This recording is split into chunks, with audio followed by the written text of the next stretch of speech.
Heureuse de vous retrouver pour cette nouvelle édition d'information. Mesdames, Messieurs, bonsoir et place au titre.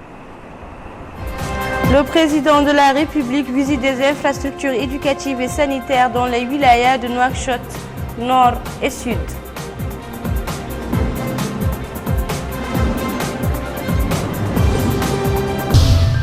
Le président de la République déclare que la situation économique du pays est excellente grâce à la bonne gestion des ressources et à la lutte efficace contre la gabegie.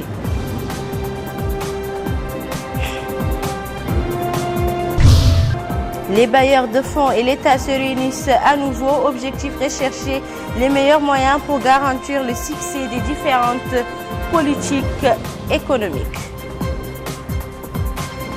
Merci de vous joindre à nous et nous ouvrons ce journal par le message de condoléances adressé par le président de la République Mohamed Ould Abdelaziz à son homologue ivoirien Alassane Dramane Ouattara, président de la République sœur de la Côte d'Ivoire, à la suite de l'attentat terroriste survenu dimanche ayant fait plusieurs morts et blessés. Le message est ainsi libellé.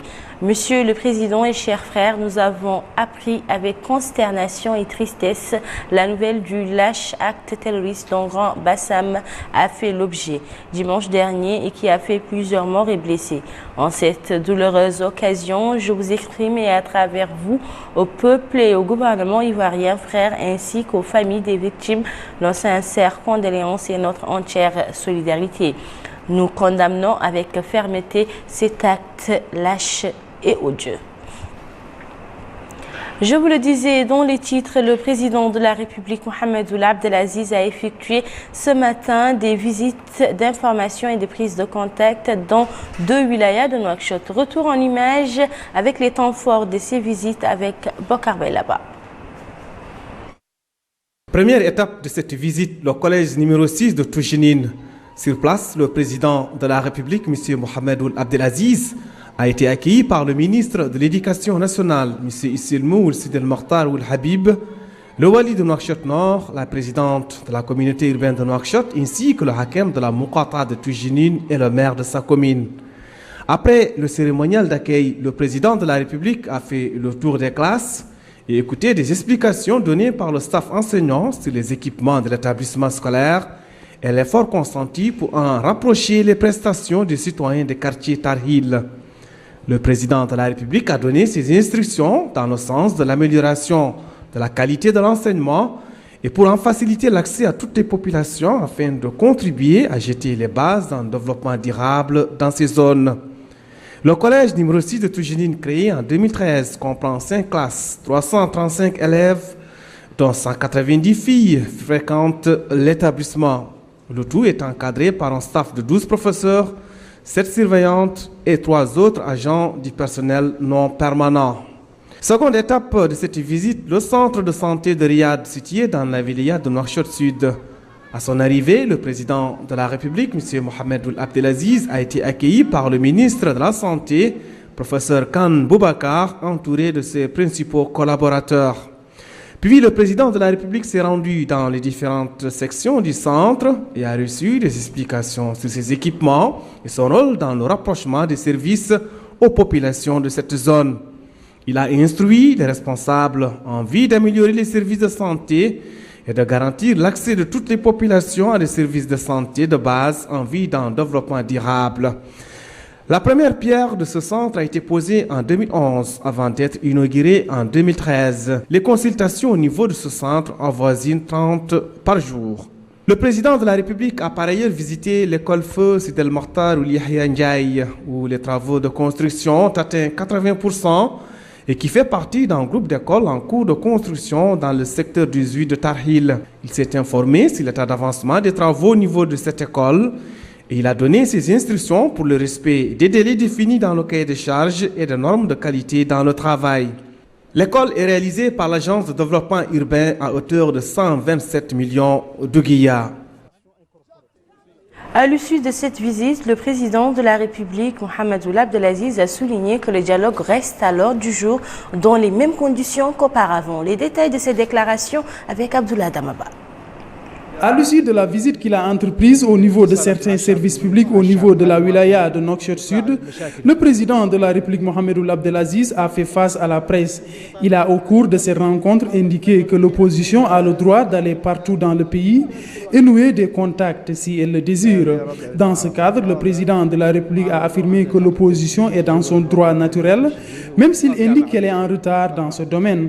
Réagissant à une question liée au dialogue, le chef de l'État a souligné que des contacts avec les parties prenantes existent et que les objectifs fixés dans le cadre de ce dialogue seront atteints s'il plaît à Dieu. Concernant le volet économique, le président de la République Mohamed Ould Abdelaziz a précisé que la situation économique du pays est excellente, même si du reste affirme-t-il qu'elle ne soit pas au niveau des années précédentes en raison de la conjoncture internationale difficile. L'économie mondiale, dit-il, connaît une crise qui est ressentie par tous les pays, dont la Mauritanie. Le président de la République a ajouté que la Mauritanie a relevé en temps opportun le défi lié à la répercussion de cette crise. Ainsi, dans ce cadre, le budget de l'État n'a connu aucun déficit, mettant ainsi notre pays à l'abri des répercussions négatives de cette crise économique mondiale. Afin d'endiguer les effets néfastes de cette crise, le chef de l'État a indiqué que des mesures ont été prises, dont une diminution des dépenses, une meilleure gestion des ressources ainsi que la lutte contre la gabegie. Il est par ailleurs revenu sur l'origine de cette crise mondiale et ses répercussions sur tous les pays qui provient, dit-il, de la chute vertigineuse des prix des matières premières, dont le fer et l'or, qui ont été affectés à hauteur de 50%. Pour l'aspect sécuritaire, le président de la République a évoqué le projet de renforcement de la sécurité dans la région du Sahel avec les pays du G5 Sahel. Malgré les regrettables événements, dit-il, qui ont eu lieu en Côte d'Ivoire, ce projet demeure et sera matérialisé par la constitution d'une force pour faire face aux différentes menaces, restaurer l'ordre, lutter contre le trafic de stupéfiants afin de lutter efficacement contre le terrorisme. Enfin, il est revenu sur les motivations de ce déplacement qui, dit-il, rentre dans le cadre des visites effectuées au cours des dernières semaines au niveau des installations vitales à Nouakchott-Ouest, dont le centre de cardiologie. Dans ce cadre, il a souligné que ces déplacements lui ont permis de s'enquérir de la situation de ces établissements, de leur performance et garantir la qualité des prestations offertes aux citoyens mauritaniens où qu'ils soient.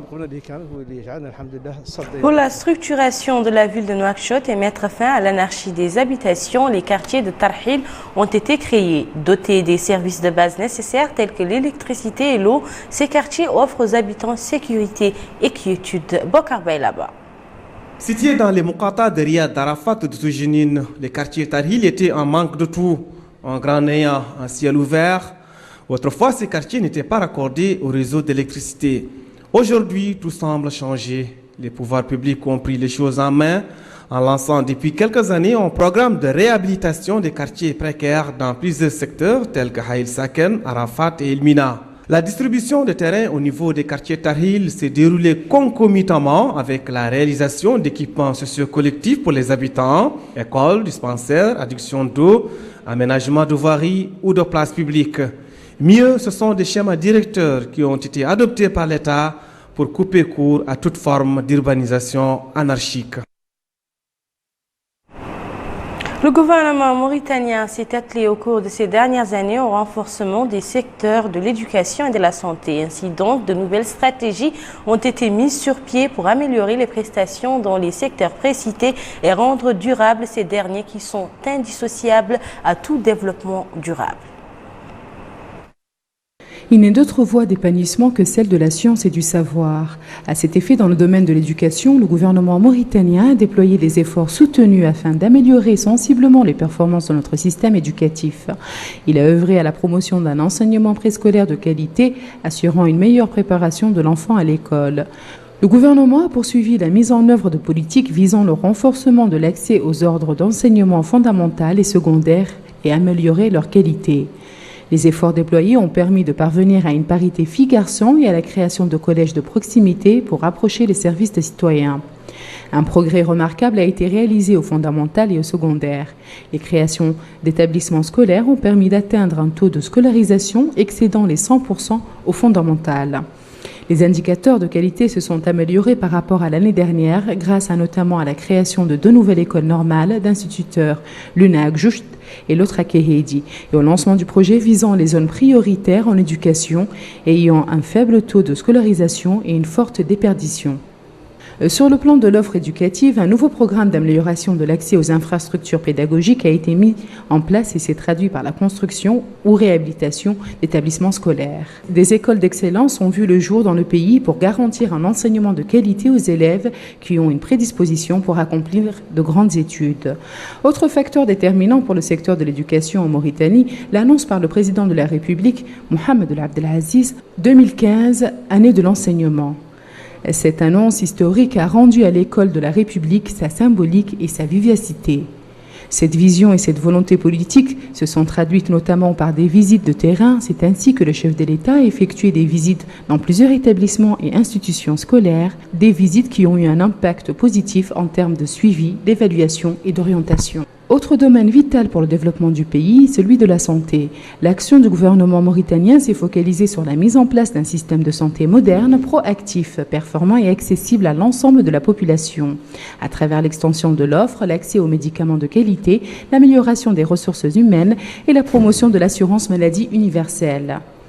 Ainsi, l'accent a-t-il été mis sur l'amélioration de la couverture sanitaire, le renforcement des services de soins à travers la construction, la réhabilitation et l'équipement de postes de santé dans les différentes zones du pays. Les services de dialyse ont été généralisés à tous les hôpitaux régionaux. Une enquête sur la situation alimentaire des enfants de moins de 5 ans a été réalisée. Des ateliers de formation sur le protocole de prise en charge de la malnutrition aiguë ont été organisés afin d'éradiquer ce phénomène. La lutte contre la mortalité maternelle et infantile et la lutte contre les endémies ne sont pas en reste. En effet, elles ont bénéficié de l'intérêt particulier du président de la République, Mohamed Ould Abdelaziz, qui a initié la création d'une cellule sectorielle de coordination pour l'accélération des objectifs du millénaire pour le développement santé. Pour améliorer l'offre dans le domaine des soins spécialisés, un centre spécialisé dans les traumatismes et les brûlures profondes a été créé. Les travaux de construction du Centre national de cardiologie, de l'Institut national de lutte contre les hépatites virales se poursuivent, alors que l'appel d'offres pour la construction du centre de dialyse de Nouakchott est en cours de lancement. Le département de la santé envisage la création d'un centre hospitalier des spécialités. Le Centre national d'oncologie constitue une fierté pour notre pays. Il dispense des soins gratuits de qualité aux malades et permet notamment le dépistage précoce du cancer. Un nouvel espoir naît pour les malades du cancer mauritaniens qui ne sont plus tenus de se soigner à l'étranger. Soins parfois coûteux pour la plupart d'entre eux. Par ailleurs, le gouvernement a accordé un intérêt particulier à l'amélioration de l'accès aux médicaments de qualité en renforçant les mesures de lutte contre la circulation de médicaments illicites, en instaurant une tarification harmonisée des médicaments et l'opérationnalisation du laboratoire national de contrôle de la qualité des médicaments. Ces mesures ont permis la vulgarisation de la carte médicale, la révision de la loi sur les pharmacies dans les perspectives de renforcer l'aspect pénal, de réserver le monopole d'importation de certains médicaments à la centrale d'achat des médicaments et du matériel médical et imposer le respect des normes aux distributeurs grossistes des médicaments, aux pharmacies et aux dépôts pharmaceutiques à Nouakchott et Nouadhibou, alors que cette mesure est en train d'être généralisée au reste du pays.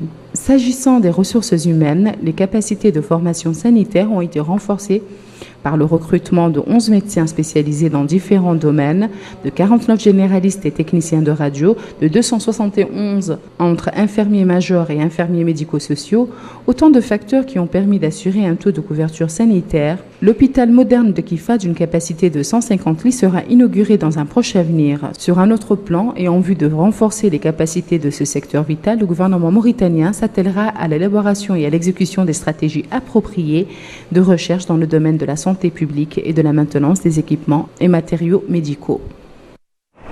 La conférence des présidents de l'Assemblée nationale s'est réunie ce matin sous la présidence du député Mohamed Ould Bouili, le président de cette chambre, en présence du ministre des Relations avec le Parlement et la société civile, porte-parole du gouvernement Mohamed Lemine Ould Cheikh. Au cours de la réunion, Les présidents ont étudié les projets de loi suivants. Projet de loi remplaçant certaines dispositions de la loi numéro 048-2005 en date du 27 juillet 2005 portant sur la lutte contre le blanchiment d'argent et le financement du terrorisme. Projet de loi numéro 16-0421 portant sur le contrat programme signé entre le gouvernement de la République islamique de Mauritanie et l'établissement national de l'entretien routier. La commission de la justice, de l'intérieur et de la défense de l'Assemblée nationale sous la présidence du député Habib Ould-Dia, son président, a tenu aujourd'hui une réunion consacrée à la discussion du projet de loi relatif à la lutte contre le terrorisme. La commission a suivi à cet effet un exposé présenté par le ministre de la Justice, Maître Brahim Ouldada, sur les différents articles du projet de loi en question. Le présent projet de loi vise à parachever le processus d'harmonisation du droit national en matière de lutte contre le terrorisme avec le droit international. La Commission procédera par ailleurs, sur la base de cette réunion, à la préparation d'un rapport détaillé sur le projet de loi pour être présenté en séance plénière. Retenez bien ce nom, Lala Sidi Mohamed Maqta al-Hjar de Maqta al-Hjar a remporté le concours du Hadith Nabawi al-Sharifi. Organisé par le ministère des Affaires islamiques et de l'enseignement originel, ce concours a vu la participation de 300 jeunes de la capitale et des wilayas de l'intérieur. Melika Naqli. 300 élèves de la capitale Nouakchott, en plus de ceux des wilayas de l'intérieur, participent à cette compétition qui vise à l'enracinement du fiqh al-hadithi. À cette occasion, le ministre des Affaires islamiques et de l'enseignement originel a souligné l'importance de ce genre de rencontre qui crée un esprit de compétition, d'émulation au sein des générations dans le domaine du hadith al-sharifi, mettant en valeur au sein de la société les valeurs de morale, d'éthique, loin de tout extrémisme. De son côté, le directeur des Mahadra participant à la compétition a souligné que cet événement vise à renforcer les capacités des élèves des Mahadra et plus particulièrement dans le domaine du Hadith Nabawi. Le premier lauréat a été l'élève Lalla Sidi Mohamed de Maqta al-Hjar. À celle-ci ont succédé Mohamed Val ou Mohamed Cheikhna et Khadijatou Metiakoub. Des attestations de distinction ont été remises aux différents participants à la compétition. Cet événement a été également marqué par l'organisation d'un colloque relatif à l'empreinte de l'imam Malik et son influence dans la Mahadra chinguetienne et l'importance de ce courant. Ouverture ce matin à Nouakchott des travaux de l'atelier de validation de la politique nationale de la qualité des produits en Mauritanie. Cette rencontre est organisée par le ministère du Commerce, de l'Industrie et du Tourisme en collaboration avec le programme Système Qualité de l'Afrique de l'Ouest financé par l'Union européenne. Plus de détails avec Salem Mejbour Salem. Le programme est destiné à la mise en œuvre d'une politique de promotion des produits de qualité. Un programme exécuté par l'Organisation des Nations Unies pour le développement industriel ONUDI. Le projet profite à la Mauritanie et à la CEDEAO, la communauté économique des États de l'Afrique de l'Ouest. Il vise notamment l'intégration du commerce mauritanien dans le cadre de cette organisation régionale. Dans son intervention, la ministre du Commerce, de l'Artisanat et du Tourisme, Mme Naha Medhamdi Oulmoukna, se dira que notre pays s'attelle à la réalisation d'ambitieux programmes et de réformes structurelles, à la mise en place d'une infrastructure efficace, à l'amélioration du climat des affaires, à la transformation des économies nationales afin de les intégrer à l'économie régionale et internationale et de répondre aux divers défis et exigences de la mondialisation pour l'amélioration de la compétitivité de nos produits, faciliter leur accès au marché, assurer leur transparence et la bonne gouvernance dans tous les secteurs de la vie active. Les efforts intenses et soutenus entrepris dans ce sens par le gouvernement sous l'impulsion du président de la République, M. Mohamed Ould Abdelaziz, ne manqueront pas, a dit la ministre, de répondre aux attentes des populations dans ce domaine. C'est dans le même sens qu'a abondé l'ambassadeur de l'Union européenne à Nouakchott. Nous, Union européenne, tenons à féliciter sincèrement les gouvernements mauritaniens pour la décision d'élaborer une politique nationale de la qualité. Une politique de la qualité qui doit assurer une meilleure qualité des produits nationaux et de ce fait, nécessairement améliorer la compétitivité des différents secteurs productifs ainsi que la protection de la santé et de l'environnement des populations. La rencontre vise également à promouvoir les échanges entre la Mauritanie et les pays de la sous-région. Direction à présent la wilaya du Hod al-Qarbi où le ministre de l'Habitat, de l'Urbanisme et de l'Aménagement du territoire, Seydina Ali Ould El Jeilani, a visité les infrastructures en cours de réalisation dans la ville d'Ayoun. Moussa Ndiaye. Ayoun, capitale régionale de la wilaya du Hod al-Gharbi, était au programme de la visite du ministre de l'Habitat, de l'Urbanisme et de l'Aménagement du territoire, M. Seydina Ali Ould Sidi Ould El Jeilani. Au centre de santé de la ville, à l'Université des sciences islamiques, au palais de justice, à la maison des jeunes d'Ayoun et au chantier des bureaux administratifs et logements des Hakem, le ministre de l'Habitat a suivi des explications sur l'état d'avancement des travaux de tous les projets de développement relevant de son département. De leur côté, les techniciens chargés de l'exécution de tous ces projets ont présenté au ministre de l'Habitat, de l'Urbanisme et de l'Aménagement du territoire leurs observations, suggestions et doléances, tout en mettant l'accent sur la nécessité d'échanger et de partager toutes les informations utiles afin que tout se déroule dans de bonnes conditions. En marge de cette visite à Ayoun, capitale régionale de la wilaya de Hod al-Gharbi, les deux ministres de l'Habitat, de l'Urbanisme et de l'Aménagement du territoire et de l'Éducation nationale se sont informés sur l'évolution de certains projets de développement sur le plan local, en vue d'améliorer les conditions de vie de tous les habitants de cette zone. La ministre de l'Agriculture, Lamine Amintal Koutoub Ould Momon, poursuit sa tournée dans la wilaya du Hod al-Qarbi, visite qu'elle effectue pour s'informer sur l'état d'exécution des projets et de la situation des infrastructures agricoles. Rabi Adida. Durant sa visite dans la wilaya du Hod al-Qarbi, la ministre de l'Agriculture, Lamine Amintal Koutoub Ould Momon, s'est rendue au barrage agricole de Rayoug, construit en 2014 dans la commune de Radi, relevant de la Muqata'a de Tamshakkat. Sur place, la ministre a pu écouter des explications techniques sur les caractéristiques du barrage présentées par les responsables de la Société nationale d'aménagement agricole et des travaux. La superficie irriguée par le barrage est de 150 hectares. La ministre de l'Agriculture a appelé les responsables à réhabiliter la capacité du barrage qui a connu un problème d'orientation des eaux. Des travaux sont en cours pour consolider le barrage afin de mettre un terme à ce problème. Auparavant, la ministre avait visité un forage fonctionnant à l'énergie solaire et devant irriguer 1500 palmiers dattiers. L'oasis de l'association d'El Berbera Gestion Participative n'est pas en reste lors de cette visite. Cette oasis, créée en 1997, regroupe 312 agriculteurs, dont 98 sont des femmes. Sa production maraîchère est estimée à plus de 200 tonnes par an, englobant toutes sortes de légumes. Sur place, la ministre a pu écouter les doléances des agriculteurs, les doléances qui, a-t-elle dit, seront prises en compte par son département. Cet homme nous confie que l'association d'El Berbera commercialise sa production sur les marchés d'Ayoun, Tantan, Douarara, Koubenni, Ouanat Zbil et Tembetra. Quant à cette femme, elle demande la facilitation de l'approvisionnement en eau. L'association d'El Berbera à gestion participative bénéficie d'un appui de la part du programme de développement durable des oasis. Un appui qui s'est illustré par des clôtures en grillage, un don de semences, d'irrigation, de pompage d'eau et de formation dans les domaines de gestion, de la planification, de l'évaluation et du suivi.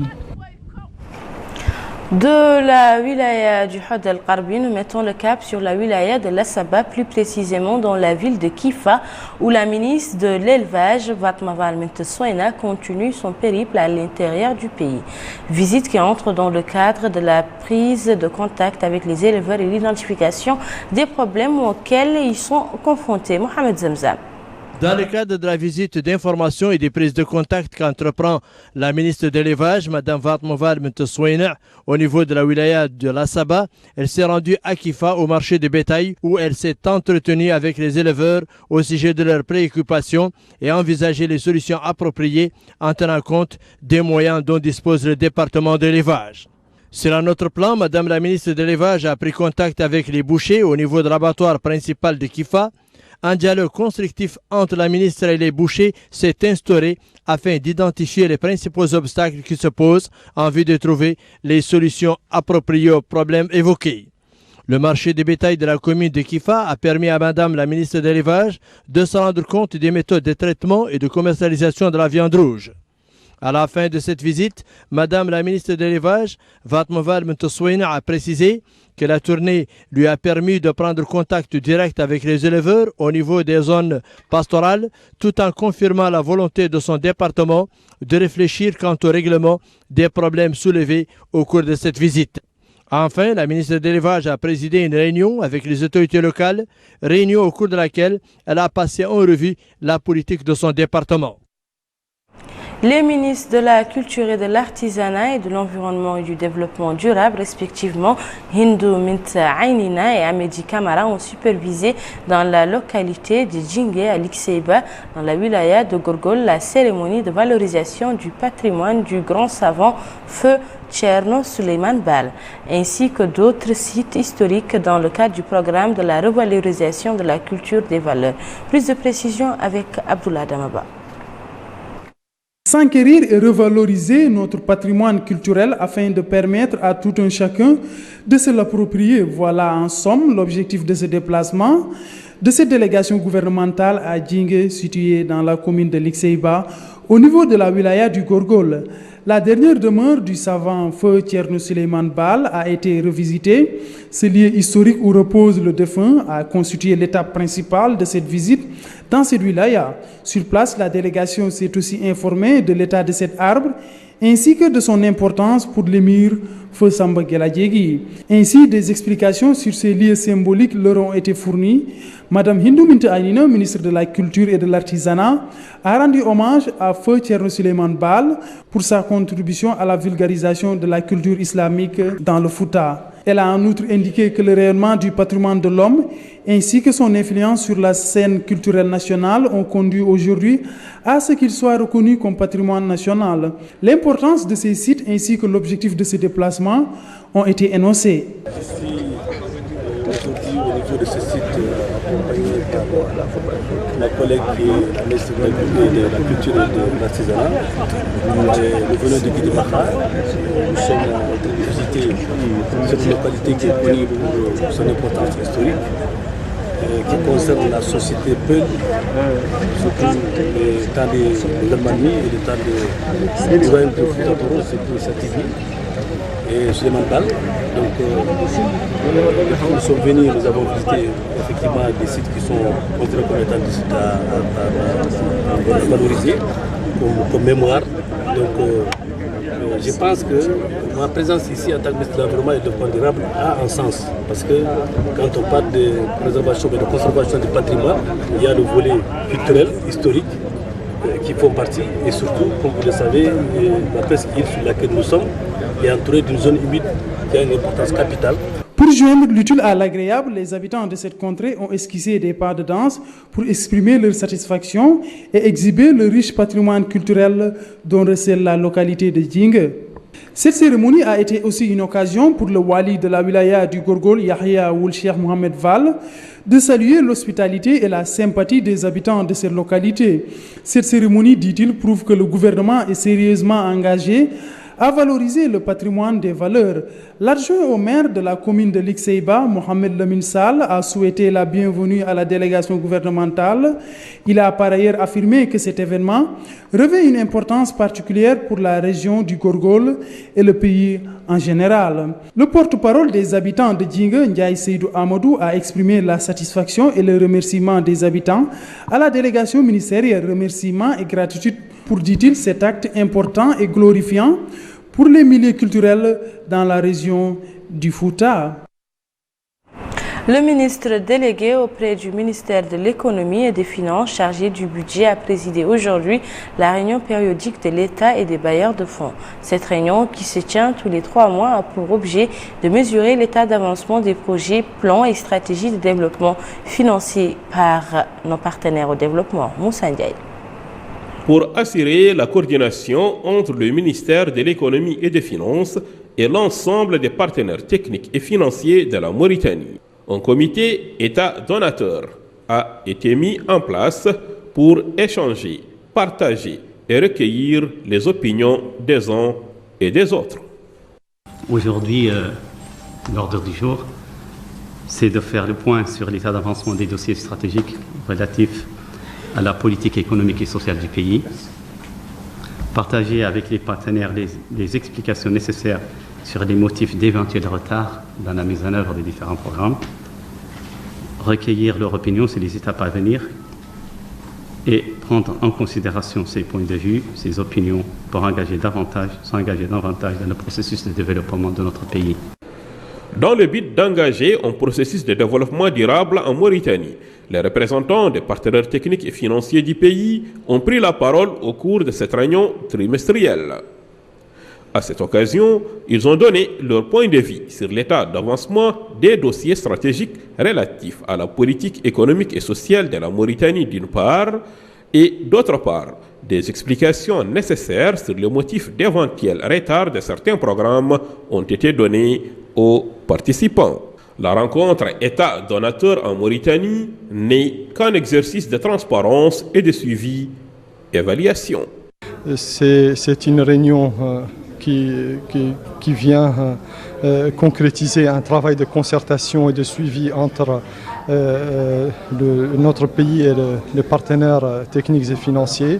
Et donc, tous les partenaires techniques et financiers ont salué cette initiative et ce travail qui vise à vraiment mettre en place cet outil de coordination de l'aide publique au développement.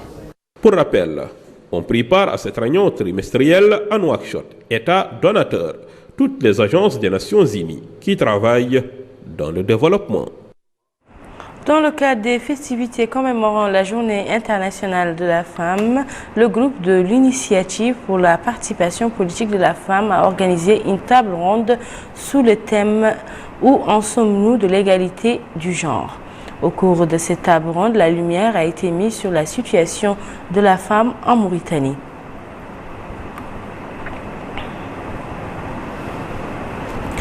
Et nous refermons ce journal par l'actualité internationale en bref et en images avec Emina Abdelaziz. Hier, 3 jeunes Palestiniens sont tombés en martyrs à proximité d'Al-Khalil en Cisjordanie sous les balles des militaires du régime sioniste. Les militaires israéliens ont pris pour cible les auteurs de l'attaque contre 2 sionistes. Samedi dernier, lors des frappes aériennes menées par le régime sioniste contre la bande de Gaza, 2 Palestiniens, dont un garçon de 10 ans, sont tombés en martyrs. Et ce, alors que les raids aériennes menés par les avions du combat du régime sioniste constituent une violation du cessez-le-feu conclu entre le Hamas et ce régime après la guerre de 50 jours de 2014 dans la bande de Gaza. Depuis octobre 2015, les différents endroits des territoires palestiniens sont le théâtre de protestations d'envergure des Palestiniens, l'intifada de Quds contre les politiques agressives du régime sioniste et les complots visant la mosquée Al-Aqsa. Depuis le début de l'intifada de Quds, plus de 200 Palestiniens en Cisjordanie, à Quds, dans la bande de Gaza, sont tombés en martyrs. La Maison-Blanche a estimé aujourd'hui que la Russie tenait parole à ce stade après l'annonce surprise de Vladimir Poutine du désengagement de l'essentiel de son contingent militaire de Syrie. À Genève, l'annonce du Kremlin a été saluée aujourd'hui par l'émissaire de l'ONU pour la Syrie, Stéphane de Mistura, qui a parlé de développement significatif et espéré un impact positif sur l'avancement des négociations. Le repli de l'armée russe intervient alors que le problème de l'avenir du président Bachar al-Assad demeure entier. Damas restant sourd aux exigences des opposants syriens. Voilà, mesdames et messieurs, c'était tout pour cette édition. Le rappel des titres. Le président de la République visite des infrastructures éducatives et sanitaires dans les wilayas de Nouakchott Nord et Sud.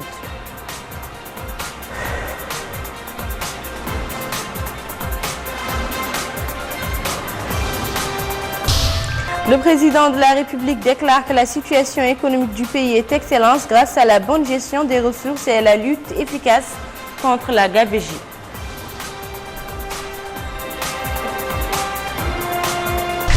Les bailleurs de fonds et l'État se réunissent. Objectif rechercher les meilleurs moyens pour garantir le succès des différentes politiques économiques.